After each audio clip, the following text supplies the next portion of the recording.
YouTube channel viewers అందరికీ నమస్సుమంజలు తెలియజేస్తున్నాను. ఈరోజు ముఖ్యంగా అమ్మవారు చంద్రఘంట అవతారంలో ఆహ్, చంద్రఘంట స్వరూపాన్ని మీరు ఎప్పుడైనా చూసారో లేదో ఇదిగో ఇక్కడ చూడండి. మన సిరిహాసిని ఓహో! ఇలాగే ఉంటారు కోసం. నేను చేశాను అనడానికి ఏం లేదు. నాకు అదృష్టం ఇచ్చి నా చేతులతో అమ్మ అలా ఆ స్వరూపం తీసుకొని కూర్చున్న ఈ దివ్య మంగళ తేజోమయమూర్తి యొక్క ఆశీస్సులు మీ రాధమ్మని అభిమానించే వాళ్ళందరి మీద అమ్మ కురిపించాలని మనస్ఫూర్తిగా కోరుకుంటూ మీ ముందుకొచ్చింది మీ రాధమ్మ. రావాలా వద్దా అనుకుంటూనే వచ్చేసాను. ఈ కథ 3 సార్లు చెప్పుంటాను.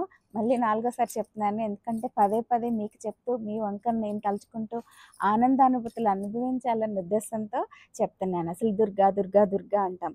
నవదుర్గలుగా అలంకరించుకుంటున్నారు మన అమ్మవారు. కేవలము గత ఒక 10 ఇయర్స్ నేను విజయవాడలో ఏ విధంగా అయితే చేస్తారో అదే విధంగా 9 అవతారాలు తీసుకునేదాన్ని నేను అమ్మవారికి వేయటానికి. లక్ష్మి, సరస్వతి, గాయత్రి అలా. కానీ నెమ్మది నెమ్మదిగా మా పాప ఎందుకనో ఒక కాత్యాయని అమ్మవారిని తయారు చేయండి మమ్మీ అని అడగటంతో నేను కాత్యాయని అమ్మవారిని అలంకరించుకున్న తర్వాత ఆ తర్వాత సంవత్సరం నుంచి సెకండ్ ఇయర్ ఏమో అండి. ఈ లాస్ట్ ఇయర్ మనం నవదుర్గలుగా నిజానికి నేను నవదుర్గ అవతారాలని లక్ష్మీ సరస్వతి అవతారాల్లో కూడా ఫొటోస్ పెట్టుకుని ఇక్కడ పూజించేదాన్ని. కానీ అమ్మ ఆ రూపాలు తీసుకోవడం మొదలుపెట్టారు. కొన్ని సంవత్సరాలుగా నేను నవదుర్గల్ని పూజించిన తర్వాత మాత్రమే అమ్మవారు ఈ స్వరూపాలు కూడా నేనే అని నాకు చూపిస్తున్నారు. సో నవదుర్గ అవతారాల్లో అండి అసలు దుర్గా ఎందుకు ఈ అవతారాలను పూజిస్తున్నాము అని తెలుసుకుందాం. దుర్గా అంటే అండి అసలు అమ్మవారు హిరణ్యాక్షుడు వంశంలో అండి రురు అనే ఒక రాక్షసుడు జన్మించాడంటండి. రురు అనే రాక్షసుడికి దుర్గముడు అనే కొడుకు పుట్టాడు. వాడు భయంకరమైన రాక్షసుడు అంటే అసురి గుణాలతో ఉన్నవాడు. వాడు అసలు ఎప్పుడూ కూడా దేవతలకి ఎగనెస్ట్గా వెళ్ళటం ఈ రాక్షసులందరి కర్తవ్యం. వాళ్ళు అందుకే పుట్టామని అనుకుంటూ ఉంటారు. అసలు ఈ దేవతలకి ఇంత బలం ఎక్కడొస్తుంది, ఎప్పుడు రాక్షసులు ఎందుకు ఓడిపోతున్నారని ఆలోచించి దేవతలకున్న బలానికి కారణం కేవలం వేదాలు. ఆ వేదాలన్నీ వాళ్ళకి అందకుండా బ్రాహ్మణులకి వేదంలో వచ్చే యజ్ఞాగాదులు చేయటం వల్ల దేవతలు బలవంతులుగా ఉంటున్నారు కాబట్టి ప్రజల మధ్యలో ఈ వేదాలన్నవి లేకుండా చేసేయాలని దానికి ఉపాయం ఆలోచించి బ్రహ్మ కోసం తపస్సు చేశాడు. బ్రహ్మ వాడి తపస్సుకి అల్లకల్లోలం అయిపోయిందంటండి. తీవ్ర సాధన బ్రహ్మ దిగి రావాల్సి వచ్చిందంటండి. బ్రహ్మదేవుడు ఏం కావాలి అని అడిగితే వేదాలు నా పరం చేయమని అడిగాడంట వాడు. సరే బ్రహ్మ తదాస్తు అని చెప్పేసి వెళ్ళిపోయారు. ఎప్పుడైతే వేదాలన్నీ వీడి చేతికొచ్చినాయో వీడు దాచేయటం జరిగింది. దేవతలకి హవిస్సులు అందటం లేదు, యజ్ఞాగాది క్రతువులు జరగటం లేదు. క్షీణించిపోయింది దేవతల శక్తి అంతా. అల్లాడిపోతున్నారు. 100 సంవత్సరాల పాటు తీవ్ర దారిద్ర్యం దుఃఖంతో మొత్తం ప్రపంచం అంతా అల్లాడిపోయింది, విశ్వం అంతా అల్లాడిపోయింది. ఆ పరిస్థితుల్లో బ్రాహ్మణులంతా వేదాలు లేక యజ్ఞయాగాది మంత్రాలు రాక వాళ్ళు అమ్మవారి దగ్గరికి ప్రార్థించారంటండి. అమ్మని ప్రార్థిస్తే కరుణామూర్తి అమ్మ ప్రేమగా పిలిస్తే పలికేస్తుంది అంటాం కదా. దేవతలు పిలిచేసరికి బ్రాహ్మణులు పిలిచేసరికి అమ్మవారు వచ్చారు. ఇంకొక విధంగా దేవతలు కూడా అమ్మవారిని అర్థించారని చెప్పేసి మనం తెలుస్తుంది మనకి. సో అమ్మ వచ్చారు. అమ్మ వాళ్ళ పిలిచేటప్పుడు వచ్చిన వెలుగంటండి చక్కగా పెద్ద పెద్ద కళ్ళతో దివ్యమైన తేజస్సుతో వేల సూర్యులు ఒక్కసారిగా ఉదయిస్తే ఎంత వెలుగుంటుందో అంత వెలుగుతో వారి ముందు ప్రత్యక్షమైందంటండి అమ్మ.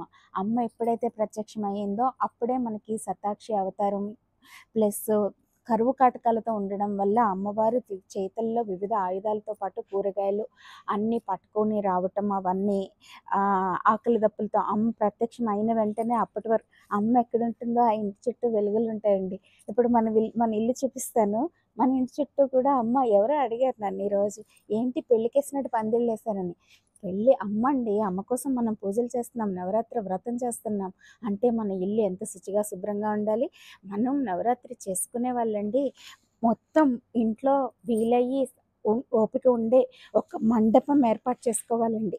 దాన్ని పక్కాగా ఏ విధంగా అయితే మనకి పురాణాల్లో భాగవతంలో చెప్పబడింది అంటే మండపం ఏర్పాటు చేసుకుని ఆవు పేడతో అలికి దానిపైన ముగ్గులు వేసి ఏర్పాటు చేసుకుని అమ్మవారి విగ్రహం పెట్టుకునే ఉద్దేశం ఉంటే ఏ వంకలు లేకుండా ఉన్న విగ్రహాన్ని తీసుకొచ్చుకుని అమ్మవారిని పిలిచాం.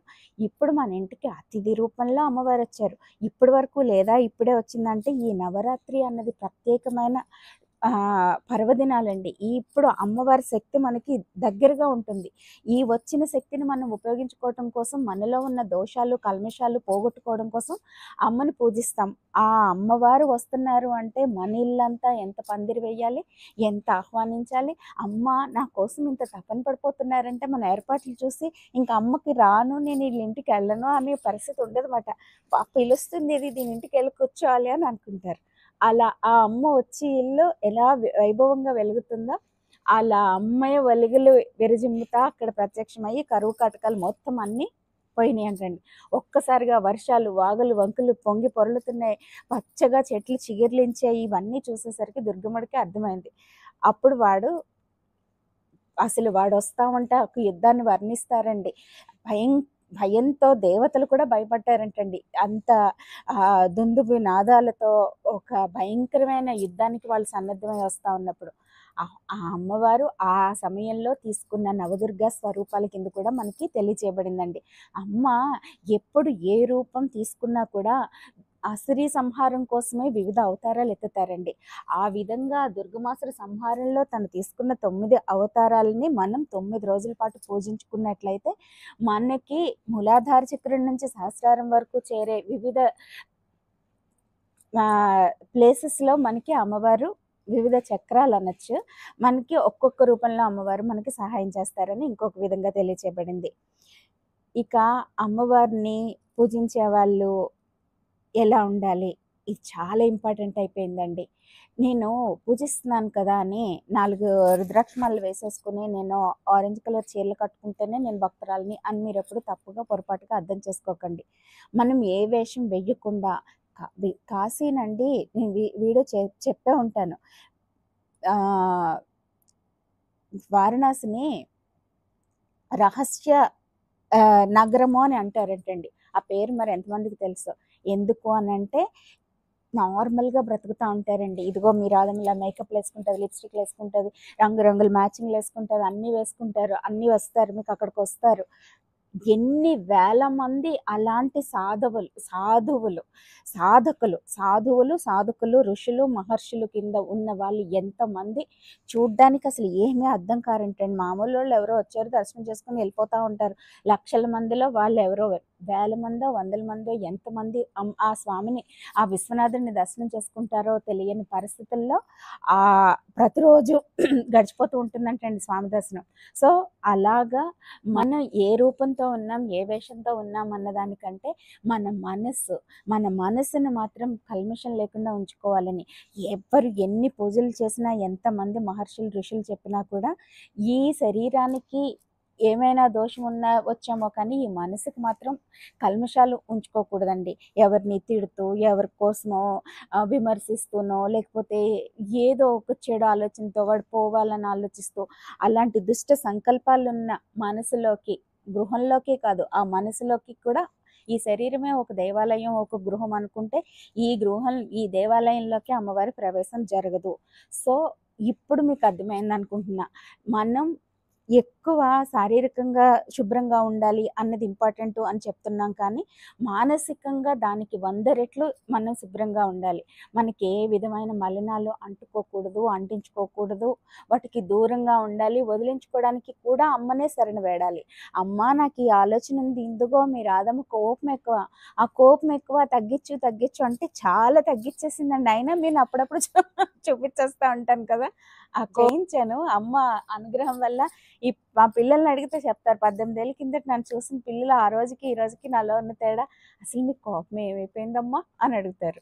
కానీ కొత్తగా చూసిన వాళ్ళకి అయ్యి బాబోయ్ కోపిస్తే ఎక్కడ దొరికింది మాకు అనుకుంటారు. సో మీలంటాడు ఓకే సారీ అమ్ములు బంగారు ఆ తల్లి ఆ దివ్యమంగళ తేజమయమూర్తిని చూడ్డానికండి పొద్దున్నుంచి నాకు అసలు ఇంకొకటి మన ఇంట్లో కొంచెం ఈ అమ్మ ముందు ఉన్న దాటి వెళ్తుంటే మామూలు కొంచెం వేరే అపిరెన్స్ వస్తుంది. ఎందుకంటే ఇక్కడ అమ్మ అలా కొలువై ఉన్న ఆ వైబ్రేషన్స్ అన్నమాట.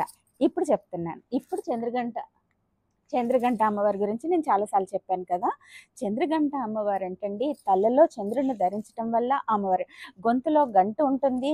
సాధకులని ఆ ఘంటానాదంతో యమధర్మరాజు నుంచి కాపాడుతుంది అని నేను ఇంతకు ముందు వీడియోలో మీకు తెలియచేశాను. కానీ అసలు అమ్మ అవతారం మనం అబ్జర్వ్ చేసినప్పుడు అండి, యుద్ధానికి సన్నద్ధరాలై ఉందా అన్నట్టు కనిపిస్తూ ఉంటారంటండి అమ్మవారు. చూసారా, ఒక చేతిలో అమ్మ దశభుజి అండి. ఒక చేతిలో త్రిశూలం, ఇంకొక చేతిలో ఖడ్గం, ఇంకొక చేతిలో ఇటువైపు విల్లంబులు, ఇంకొక పక్క కమండలం, జపమాల, అన్ని విధాలుగా యుద్ధానికి సాధకులను రెడీ చేస్తుంది. కత్తి, త్రిశూలం, విల్లు, ఇన్ని రకాల మారణాయుధాలతో పాటుగా ఒక చేతిలో కమండలు, ఇంకొక చేతిలో. అంటే ఎవరైతే, ఇది మీ రాధమ్మ ఓన్గా చెప్పేస్తుంది, ఎవరైతే అమ్మ భక్తుల్లో వారికి సాధనలో ఏ విధమైన అసురీ గుణాలు పట్టకుండా తను వారిని కాపాడుతుంది అని మనం అర్థం చేసుకోవచ్చు అమ్మ చేతిలో ఉన్న ఆయుధాలను బట్టి. ఒక విధంగా రాక్షస సంహారము అని అంటే 2 కోరలేసి మన సినిమాల్లో చూపించిన రాక్షసులు కాదండి. మన చుట్టూ మనలో ఉండే అసురీ లక్షణాలని మనం ఇక్కడ రాక్షసుల కింద తీసుకోవచ్చు. వాటిని కూడా ఇప్పుడు నేనండి కొంతమందికి అర్థమవ్వలేని వాళ్ళు అర్థం చేసుకుంటాను ట్రై చేస్తారు. ఎలాగో అర్థం కాని వాళ్ళు వినరు మనం మాట్లాడినది ఒక ఎత్తు అయితే, రాక్షసులు అన్నవండి కొన్ని లక్షణాలు, కొంతమంది మనుషులు ఇప్పుడు ఎవరో వచ్చారు, వాడికి ఏవో కొన్ని ఏదో లక్షణాలు ఉంటాయి. మనం అక్కడికి వెళ్ళామనుకోండి, ఆ లక్షణాలు మన దగ్గర శక్తి తక్కువ ఉన్నప్పుడు మనల్ని పట్టుకోవడానికి ఛాన్సెస్ ఉంటాయి. ఏదైనా విన్నాను నాకు వచ్చింది అని అంటారు కదా, మీరు ఎవరికైనా ఎక్స్పీరియన్స్ ఉంటుందో ఉండదో, వాడి జబ్బు ఉందని చెప్పాడు నాకు వచ్చేసింది అని అంటారు. నేను అలా 2-3 దగ్గర విన్నాను. ఎందుకంటే ఆ అసలు లక్షణాలు మనం అట్రాక్టివ్గా కనిపిస్తే మనల్ని పట్టుకుంటాయి. మనం అట్రాక్టివ్గా వాటికి ఎందుకు కనిపించకూడదు అంటే, మన నామంతో ఉన్నామనుకో వాడు అట్రాక్ట్ అవ్వడమాట. అసలు లక్షణాలు రోగం, శోకం, ఇటువంటి లక్షణాలు, మోహం, కొన్ని ఆ లక్షణాలన్నీ అందుకని వాళ్ళకి దూరంగా ఉండడం సాధకులు చేస్తూ ఉంటారు. ఎందుకు ముట్టుకోకూడదు అంటే, ఏమో ఏ నిమిషంలోనే ఎవరికో కష్టం, అయ్యో వాళ్ళ కష్టం వచ్చిందా అని ఆలోచించే లోపు మనం నామం చేయడం తగ్గించామనుకో, మన సాధనా బలం తగ్గితే అవి కూడా దేవతలకి పోటీగా యుద్ధానికి రెడీగా ఉంటున్నారు రాక్షసులు అంటే అర్థం ఏంటండి? సో సమానంగా పోరాటం చేస్తారు. కానీ ఎప్పుడైనా ధర్మానిది విజయం. కానీ ధర్మానిది ఎప్పుడు నేను నిజంగానే ఉంటాను కదా, నేను ధర్మంగా ఉంటాను కాబట్టి ఎప్పటికైనా విజయం అని ఆలోచించుకుంటే మన పుణ్యకాలం గడిచిపోతుంది, మన వయసు తక్కువ కాబట్టి. అందుకని ప్రతి నిమిషాన్ని అమ్మనామంతో, అమ్మనామ స్మరణతో మనం ఉపయోగించుకుంటూ కొంతమందికి దూరంగా ఉండడం అవసరం. లేదంటే మనలో ఉన్న ఇప్పుడు ఈ చంద్రఘంట అమ్మవారి చుట్టూ ఉన్న వెలుగులు ఆ సాధకుల కంటండి దివ్య వెలుగులని పంచుతాయంటండి. సో వీళ్ళున్న దగ్గర చుట్టూ ఉన్న వాళ్ళలో ఉన్న చెడు లక్షణాలు పారిపోతాయి. సో చూసారా, భగవంతుడు మనకి ఎంత అసలు అమ్మవారి తత్వం అర్థం అవ్వాలంటే అండి, కొన్ని జన్మల పుణ్యం ఉంటే కానీ అర్థం అవ్వదండి. ఫస్ట్లో నాకు తెలియక అన్నీ ఇంతే అని సింపుల్గా చెప్పేదాన్ని. కానీ కమెంట్స్ ద్వారా మనుషులను చూసిన తర్వాత కొంత నా బుర్రకి జ్ఞానాన్ని అమ్మ ప్రసాదించారండి. ఆహా, ఇది నాకు వచ్చినంత ఈజీగా వీళ్ళకి రాదు అన్నది ఆలోచన ఇప్పుడు వచ్చి, అందుకని కొంచెం అలాంటి వాళ్ళకి ఎవరికైనా అర్థమవుతుందని కొన్ని చాలా విలువైన పాయింట్లు చెప్పాను. అమ్మ అసలు తేజస్వరూపిణి, బంగారు వర్ణంలో మెరిసిపోతూ ఉంటారంటండి.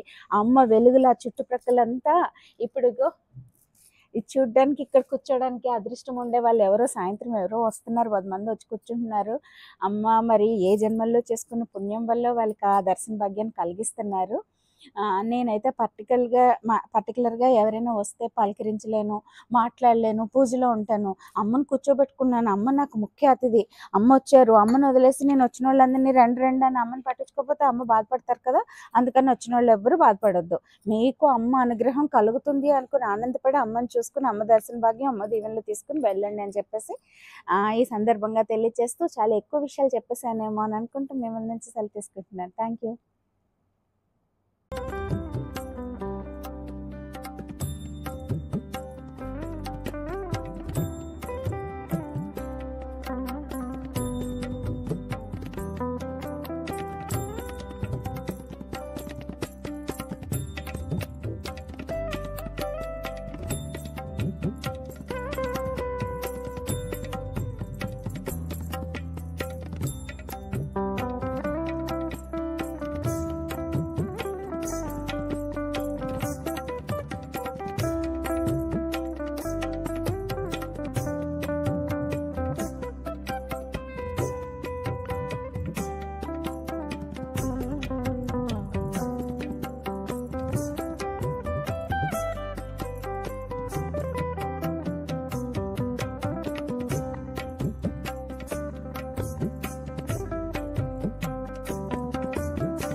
అందరికీ నమస్కారం.